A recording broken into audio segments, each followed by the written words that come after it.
उगाहरन्ति प्रबला सततं शरीरं कामादयो अत्यनुदिनं प्रदहन्ति चित्तं मृत्युस्य नृत्यति सदा कलयन दिनानि तस्मात् त्वमद्य शरणं मम दीनबन्धो। सप्तऋषि मरीच अंगिरा अत्रि पुलस्त्य पुलह क्रतु वशिष्ठ और 2 इनके अतिरिक्त ऐसे 7 ऋषि हैं, तो 9 ब्रह्म हैं। 9 ब्रह्म में 2 और कौन शामिल है? भृगु ऋषि और दक्ष प्रजापति। प्रजापति सृष्टिकर्ता और प्रजापति दक्ष शिव के आदेश से, शिव की कृपा से, शिव से बनाए हुए दक्ष प्रजापति हैं। और भृगु ऋषि जो जिनकी प्रेरणा से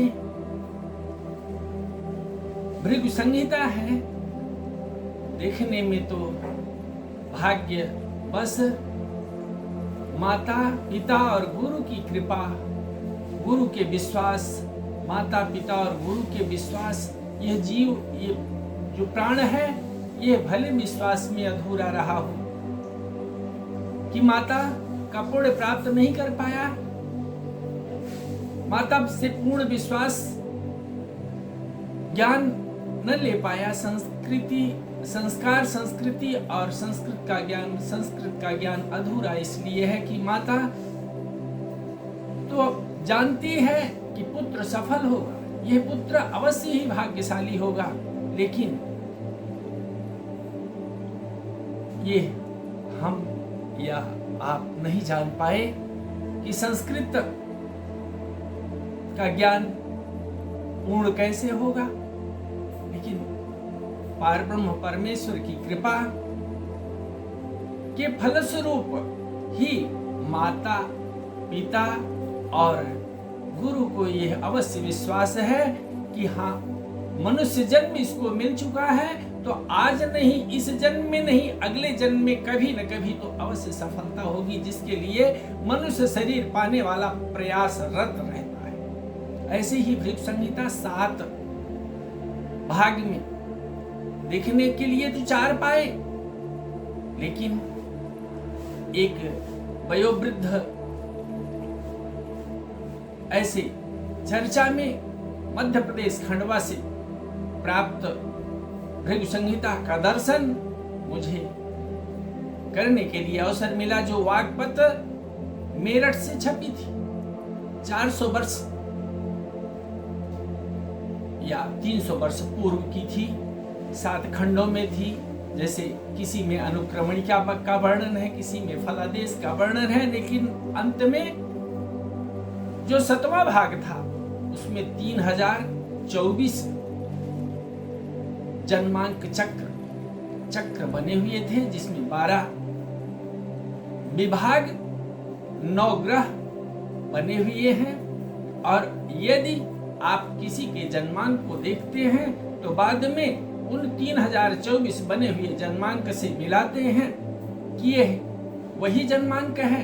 यदि वह जन्मांक है तो उसी जन्मांक में क्रम संख्या के आधार पर फलादेश के लिए 300 पन्ने उसमें है, और 300 पन्ने में आप एक निश्चित कर सकते हैं। लेकिन 300 पन्ने में भी 6 विभाग थे, 6 विभाग ही खाली है कि 50-50 पन्ने लगभग एक ही तरह से लेख उसमें है।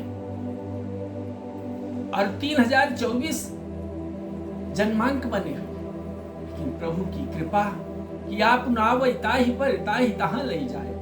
ऐसे ही सब कुछ अच्छा है, अच्छा हो रहा है, अच्छा होगा, क्योंकि पूरा है विश्वास कि हम होंगे कामयाब। यदि आपको यह विश्वास पूर्ण है कि आज नहीं कल अवश्य ही अपने मनुष्य जन्म को अवश्य ही सफल बना लेंगे, तो आप आगे बढ़ते रहें। भगवान कृष्ण भी गीता में कहें कि जहां आपकी साधना रुक जाएगी, यदि अचानक आपका सिर अलग हो जाता है तो अवश्य दूसरे जन्म में वहां से साधना शुरू हो जाएगी। जैसे राजा भरत, दुष्यंत पुत्र भरत, बाद में उनका ध्यान मृग से लग गया और वन में शेर की दहाड़ हुई और गर्भवती हिरणी नदी का छलांग लगा रही है, गर्भ गिर जाता है और भगवान राजा भरत के सन्मुख अब उस शिशु शावक को लेकर के, शिशु को लेकर के अपने आश्रम में उपस्थित हो गए और उसका ध्यान रखने लगे। और अंत में किसी कारणवश अंतिम समय जब आया है तो वह शावक वन में चला गया था और ध्यान उसी पर कि वह शावक खाया है कि नहीं। हिरण का बच्चा अपने हिरणों की झुंड देख करके चला गया था, जिसके कारण बाद में हिरण बनना पड़ा और फिर बाद में भृगु ऋषि के रूप में जड़ भरत हुए और जड़ भरत बन करके आदि शक्ति जगत जननी कृपा पराम्बा भगवती जब बलिदान के लिए उनको उपस्थित किया जाता है तो बलि ब्राह्मण की आदि शक्ति जगत जननी पापियों का संहार कर देती हैं वहीं, और ब्राह्मण भृगु के रूप में प्रतिष्ठित। ऐसे ही भृगु संहिता कि काल की गति, लेकिन काल की गति जानना आसान नहीं, इसलिए भविष्य वक्ता बनना आसान नहीं।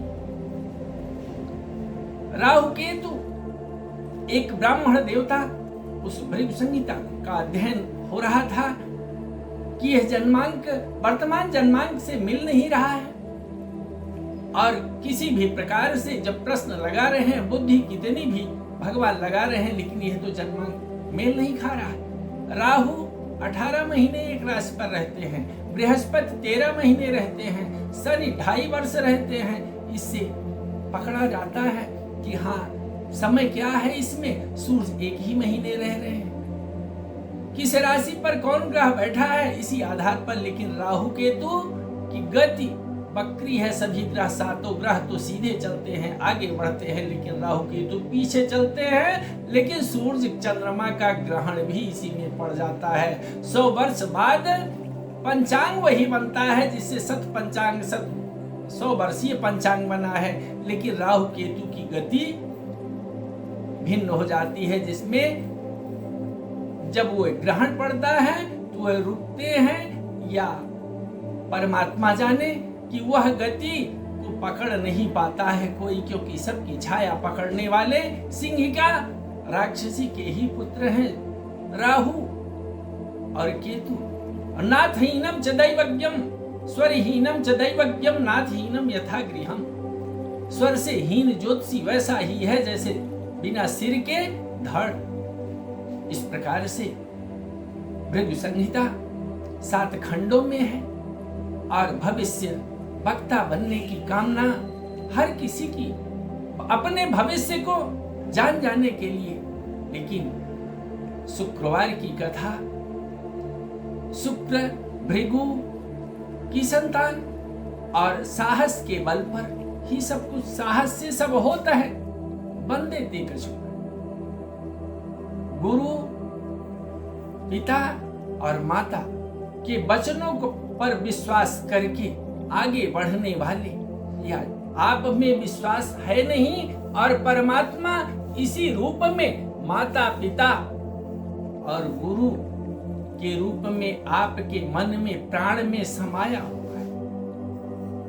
और माता जी बाल्यकाल की अवस्था में गई, उनसे भोजन मांग रहे हैं कि जब खाना नहीं मिल रहा है, 3.5 वर्ष की अवस्था में जब माता का देहांत हुआ है कि अब कोई खाना नहीं दे रहा है, भोजन नहीं दे रहा है, हम जा रहे हैं माता जी से बताने के लिए। गोद में लेकर के पिताजी रोने,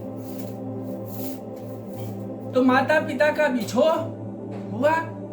माता चाहती है कि यह बालक मेरा पिता के समान है। माता जानती है कि पिता के समान है, यह पुरोहित कर्म पिता के समान करने में समर्थ है। संसार का कल्याण करने के लिए यह माता को विश्वास है और उसी विश्वास के बल पर माता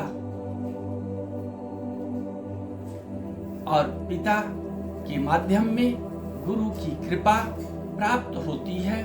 और गुरु की कृपा मुझे प्राप्त है, यह जितना विश्वास आपको है, माता पिता और गुरु की कृपा आपको जितना विश्वास है कि मुझे प्राप्त है, उतना ही आपको प्राप्त है। लेकिन आपको भले विश्वास कम हो, ईश्वर को तो विश्वास है कि आप होंगे कामयाब एक न एक दिन। इसलिए आप आगे बढ़ें और 7 दिन की कथा में, शुक्रवार की कथा में जय श्री राम की मुद्रिका और माता सीता की चूड़ामणि मिलते ही आप माता पिता स्वरूप माता पिता के विश्वास जितना है, माता पिता को विश्वास उतना आपको भी हो जाएगा। और वशिष्ठ जी जैसे आप पुरोहित बन करके इस संसार का कल्याण कर सकते हैं। ओम नमः शिवाय। बोलो जय श्री राम।